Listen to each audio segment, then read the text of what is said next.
क्या 21, 20 और 22 पे बोलने के लिए मुझे अवसर दिया, इसके लिए धन्यवाद। माननीय सभापति महोदय, शिक्षा में नवाचार समय समय पे भी जो भी सरकार रही है उसने करने की कोशिश की है। इसे राजस्थान में बिना भेदभाव अगर शिक्षा में स्वर्गीय भैरू सिंह जी शेखावत को धन्यवाद दूंगा कि उन्होंने गांव ढाणी तक एक पंचायत हेडक्वार्टर तक 5वीं से 8वीं करने की जो सबसे पहले बिना भेदभाव जो पहल की थी, उसे शिक्षा में राजस्थान पूर्व पश्चिम उत्तर दक्षिण 2003 से 8 तक जब आदरणीय वसुंधरा जी मुख्यमंत्री बनी, उन्होंने भी 8वीं से 10वीं करने में कोई तरह का भेदभाव नहीं किया। माननीय शिक्षा मंत्री जी विराज रहे। 2013 से 18 तक सेकेंडरी से सीनियर सेकेंडरी करने में हर पंचायत हेडक्वार्टर पर करने की कोशिश की। मैं ये नहीं कहूंगा कि वर्तमान सरकार ने भी नवाचार नहीं किए, पर माननीय शिक्षा मंत्री जी नवाचार जरूर किए। बिना भेदभाव आप अभी भी जैसे सिवाना बाड़मेर जिले के अंदर भाजपा का विधायक मैं सिवाना में हूं, तो मेरे यहाँ जो कर्मोन्नत स्कूलें होनी चाहिए, प्राइमरी से उच्च प्राथमिक, सेकेंडरी से सीनियर, उसमें कमी झलकती है। और ये नवाचार हर सरकार करती है और शिक्षा के बिना प्रदेश उन्नति नहीं करेगा। इसके लिए मैं आपको धन्यवाद दूंगा। परंतु जब तक आपने स्कूलें कर्मोन्नत कर दी, खोल दी, अब जहां 22 का स्टाफ है वहां 1 या 2 स्टाफ लगा हुआ है, उन 500 बच्चे हैं, उनका क्या होगा? इसकी तरफ भी ध्यान देने की आवश्यकता रहेगी। जब अपन खोलकर स्कूलें खोलकर कर्मोन्नत करके कॉलेजें खोलकर धन्यवाद अर्जित करते हैं, पर उन कॉलेज का क्या होगा?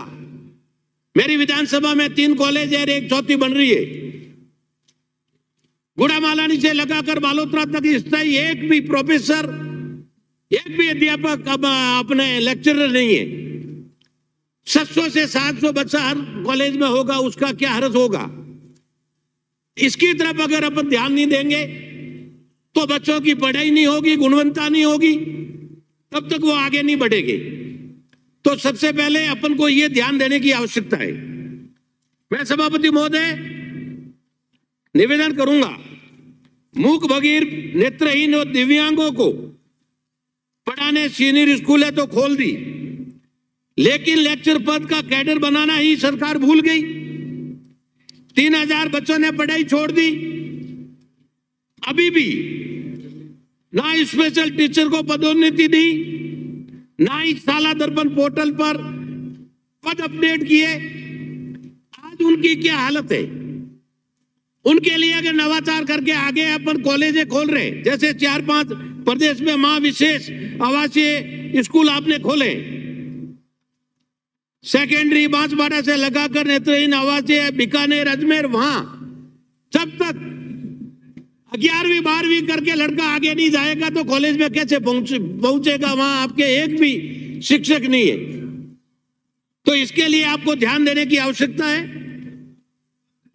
जहां एकीकरण में स्कूलें पहले जो बंद हुई थी वो खोलने के लिए सरकार ने वादा किया था, अभी तक आज दिन तक वो की वो स्थिति है। उल्टा कम नामांकन वाले स्कूल बंद करने जा रहे हैं आप। प्राथमिक शिक्षा के ये स्तर गिर रहा है। रिक्त पद, बाड़मेर जिले में सैकड़ों अध्यापकों के पद रिक्त पड़े।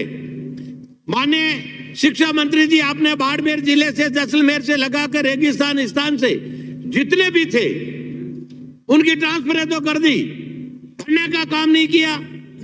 नए प्राथमिक विद्यालय खोले जाने की हर बजट में घोषणा हुई है, लेकिन सिवाना क्षेत्र में खोले जा रहे हैं। मेरे द्वारा सरकार को 16 नए विद्यालय खोलने की डिमांड माननीय मंत्री महोदय को दी है।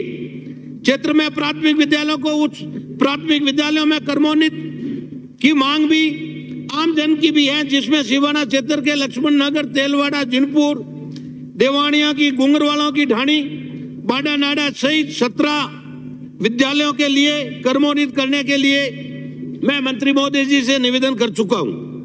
उस प्राथमिक विद्यालय कितना परसेंट, मतलब कई जगह 70 से 80% पद खाली पड़े, वो अध्ययन के बच्चे कैसे करेंगे?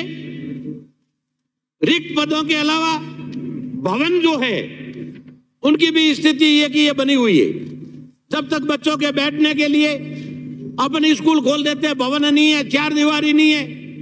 जहां कन्या पाठशाला है वहां शौचालय नहीं है, पीने के लिए पानी नहीं है, अंग्रेजी माध्यम के कोई वरिष्ठ अध्यापक नहीं है और अंग्रेजी माध्यम अपने महात्मा गांधी के नाम से खोल दी। उसका फायदा क्या होगा? उसके लिए आप कम से कम अंग्रेजी पढ़े हुए मास्टर लगाने की कोशिश करें। एक मैं माननीय मंत्री महोदय को 2 बार मिलकर बलराव का वाड़ा स्कूल के अंदर पिछले 2 वर्ष से 2 मास्टर है जो 450 लड़का है, और वहां बजट स्वीकृत होने के बाद में वहां का जो प्रिंसिपल था पहले उन्होंने कहा जमीन नहीं है, यूं करके भेज दिया था। वापिस 2 साल से मैं प्रयत्न कर रहा हूं कि उनका बजट स्वीकृत हो गया था और उसके बाद में अभी तक वो वापिस यहाँ बजट लैप्स हो गया और वो बजट अभी तक नहीं आया। बिना भवन पूरी बलराव का वाड़ा समदड़ी तहसील के अंदर स्कूल चल रही है। नए संकाय खोलने के लिए विज्ञान विषय पादरू इंद्राना महिलावास बालिका सिवाना नए संख्या सीनियर में विज्ञान की ये खोली जाए। माननीय सभापति महोदय, महिलावास भवन निर्माण 5 वर्ष से राजकीय महाविद्यालय सिवाना में वीर नारायण परमार 5 साल से भवन की बजट स्वीकृत होने के बाद में ठेकेदार द्वारा काम चालू किया था, अभी तक यूं का यूं पड़ा है, अधूरा पड़ा है। ऊपर मंजिल बनाने में यूं का यूं काम पड़ा है, आज दिन तक नहीं कर पाए। समदड़ी में महाविद्यालय की भूमि दूर है और सिवाना में कन्या महाविद्यालय खोल तो आपने दी, खेल मैदान के अंदर भवन बनाना शुरू किया, जमीन भी अभी तक अलॉट नहीं हुई और वो भी कंजेस्टेड जगह में दूसरी कोई जगह लेके करते। प्रतिनियुक्तियों पे सारा काम चल रहा है, इसको करके आप मेरी सिंदरी के अंदर 12 करोड़ की ITI बनी हुई, वो भवन दुर्दशा की हालत में पड़ा है, वहां भी अभी तक कोई कार्य शुरू नहीं हो गया। इस वजह से इनको भी आप देखें, सिवाना के अंदर ITI जो ट्रेड है उसको पेट्रोकेमिकल करके इसको चालू करवावे, ताकि रिफाइनरी पास में आने की वजह से अगर पेट्रोकेमिकल सब्जेक्ट होगा, ये इनसे जुड़ा हुआ होगा, तो लोगों को काफी बेनिफिट और फायदा मिलेगा। अभी माननीय सदस्य फरमा रहे थे कि शहीदों के नाम, देशभक्तों के नाम, महापुरुषों के नाम, स्कूलों का नाम, और ये सारे होने चाहिए। वास्तव में भारत में महापुरुष और शहीद आपको ध्यान होगा, ये आजादी के बाद कभी हो जाने चाहिए थे। परंतु दिल्ली उतर कर रेलवे स्टेशन से अगर आप देखते हैं, एरोड्राम के नाम देखते हैं, रेलवे स्टेशन के नाम देखते हैं, तो किन के नाम हुए, कैसे हुए? और आज मैं गर्व से कह सकता हूं कि भारत के प्रधानमंत्री जी ने जो अपने यहाँ देशभक्त हुए हैं, महापुरुष हुए हैं, शहीद हुए हैं, उनके नामकरण करने का कार्य जो किया है, जितने द्वीप थे उनके भी नाम जो भारत में शहीद हुए उनके नाम के करने की कोशिश की है। मैं मंत्री जी से निवेदन करूंगा, शिक्षा में ज्यादा से ज्यादा भर्ती करके, जब तक ये पूरे शिक्षक और प्रिंसिपल ये नहीं मिलेंगे तब तक स्कूलों का सुधार नहीं होगा, पेपर लीक नहीं हो, इसके लिए भी पूरा प्रबंध आप करें। कुकम हेल्पर को मानदेय बढ़ाया जाए, हर स्कूल में पीने के पानी की व्यवस्था की जाए, बालिका स्कूल में शौचालय की व्यवस्था की जाए।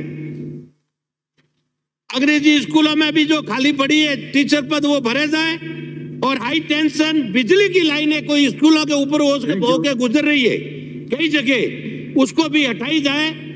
माननीय सभापति महोदय, आपने मुझे बोलने का अवसर दिया, इसके लिए बहुत बहुत धन्यवाद। जय भारत, जय हिंद। श्रीमती गायत्री देवी त्रिवेदी।